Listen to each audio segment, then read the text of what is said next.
Rindu benda yang dah tak ada. Kalau ada boleh cari. Boleh balik kampung. Mak, bulan ni lama tu tak tengok mak. Balik kampung cari mak. Peluk boleh cium lagi. Bila dah tak ada nak peluk siapa adik-adik?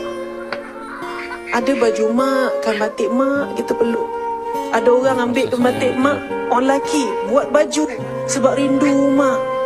Ketika itu kamu akan sakit menanggung rindu.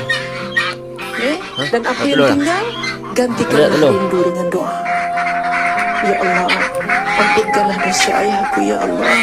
Ayahku baik dengan aku ya Allah. Kau ampunkanlah dosa dia ya Allah. Kau ampunkanlah dosa ibuku ya Allah. Dia baik dengan aku ya Allah. Dan jangan sampai kamu menanggung rindu. Selagi kamu boleh menatap wajahnya, tataplah wahai adik-adik yang dikasihi Allah. Berkhidmatlah kepada mereka habis-habisan. Balik rumah, tinggalkan handphone. Cari mak.